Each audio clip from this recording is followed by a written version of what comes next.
Hello, ടെറസിൽ കുറച്ച് നാടൻ കോഴികൾ വളർത്തുന്നുണ്ട് കേട്ടോ. അപ്പോൾ അവർക്കുള്ള ഫുഡ് റെഡിയാക്കിക്കൊണ്ടിരിക്കുക. പച്ചക്കറി കടയിൽ നിന്ന് വേസ്റ്റൊക്കെ വരണ ക്യാബേജും തക്കാളിയൊക്കെ കൊണ്ടുവച്ചിട്ടുണ്ടായിരുന്നു. ചേട്ടനാണ് സാധാരണ ഫുഡൊക്കെ കൊടുത്തിട്ട് പോവാറ് കേട്ടോ. ഇന്ന് ആൾക്ക് തിരക്കുള്ള കാരണം ആ ഡ്യൂട്ടിയും കൂടി ഞാൻ ഏറ്റെടുത്തേക്കാണ്. അപ്പോൾ അവർക്കുള്ള ഫുഡ് റെഡിയാക്കി വെച്ചിട്ടുണ്ടായിരുന്നു. ചോളപ്പൊടിയിൽ കുറച്ച് ചോറൊക്കെ മിക്സ് ചെയ്ത് വെച്ചിട്ടുണ്ടായിരുന്നു കേട്ടോ. നമ്മൾ സാധാരണ പച്ചമരുന്നൊക്കെ കൊടുക്കാറുണ്ട്. ഇപ്പോൾ അവർക്ക് വേണ്ടിയിട്ട് ഒരു കഷായമൊക്കെ റെഡിയാക്കി വെച്ചിട്ടുണ്ട്. തുളസിയിലും പനിക്കൂർക്കൊക്കെ ഇട്ടിട്ടുള്ളത്. അപ്പോൾ അതാണ് ഇന്ന് അവരുടെ വെള്ളത്തിലാണ് അത് ഞാൻ കൊടുക്കാൻ പോണേ കേട്ടോ.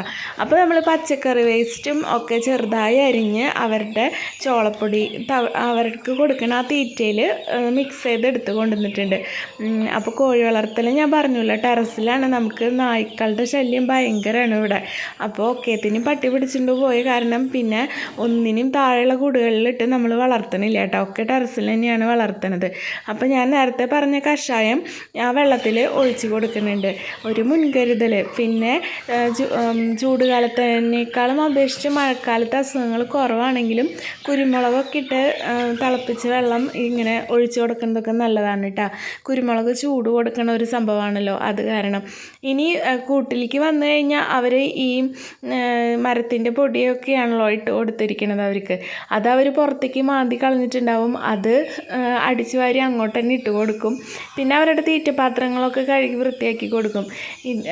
പിന്നെ ഈ ഒരു കറുപ്പക്കോഴി മുട്ടയിട്ട് തുടങ്ങിയായിരുന്നു കേട്ടോ. പക്ഷെ അവൾ കോഴിക്കുട്ടികളൊന്നും ഇങ്ങനെ അകറ്റി തുടങ്ങിയിട്ടില്ല, എന്നാലും അവൾ മുട്ടയിട്ട് തുടങ്ങിയിട്ടുണ്ട്. അപ്പോൾ ഈ രണ്ടമ്മമാരും രണ്ട് സെക്ഷനാക്കി ഇട്ടേക്കാണ്. എന്താണെന്ന് വെച്ചാൽ ഇവർ തമ്മിൽ ഭയങ്കര സ്നേഹമായിരുന്നു. കണ്ടുമുട്ടി അവർ കൊത്തുകൂടി ചാവും കേട്ടോ.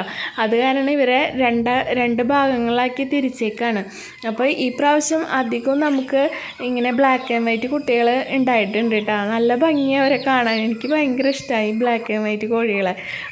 അപ്പോൾ അത് കുറേ ഈ പ്രാവശ്യം കുറച്ചധികം കുട്ടികൾ അങ്ങനത്തെ ആ ഒരു കളറിൽ നമുക്ക് ഉണ്ടായി കിട്ടിയിട്ടുണ്ട്.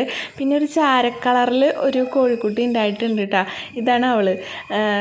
ക്യാമറയിൽ കൂടെ കാണുമ്പോൾ ചിലപ്പോൾ ബ്ലാക്കായിട്ട് നിങ്ങൾക്ക് തോന്നുന്നുണ്ടാവും, പക്ഷെ നല്ല ചാര കളറാണ് അവൾ. എനിക്കത് ഭയങ്കര ഇഷ്ടമാണ് ആ കളറും. അപ്പോൾ ഇതാണ് കോഴി വളർത്തൽ. അപ്പോൾ കോഴിത്തീറ്റയുടെ ഒരു എന്താ പറയുക, തീറ്റ ചിലവ് കുറയ്ക്കാനായിട്ട് ഇങ്ങനെ പച്ചക്കറി വേസ്റ്റൊക്കെ അവരുടെ തീറ്റയിൽ ആണ് ഞങ്ങളിങ്ങനെ ആഡ് ചെയ്ത് കൊടുക്കണേ കേട്ടോ. അപ്പോൾ നമ്മുടെ വീഡിയോ ഒന്ന് ഇത്രയേ ഉള്ളൂ. നിങ്ങൾക്ക് വീഡിയോ കാണുമ്പോൾ ഇഷ്ടപ്പെടുന്നുണ്ടെങ്കിൽ ലൈക്ക് ചെയ്യാനും ഷെയർ ചെയ്യാനും കമൻറ്റ് ചെയ്യാനൊന്നും മറക്കരുത്. കോഴി വളർത്തലിനെ പറ്റിയിട്ട് നമ്മൾ ഒരുപാട് വീഡിയോസ് ഇട്ടിട്ടുണ്ട്.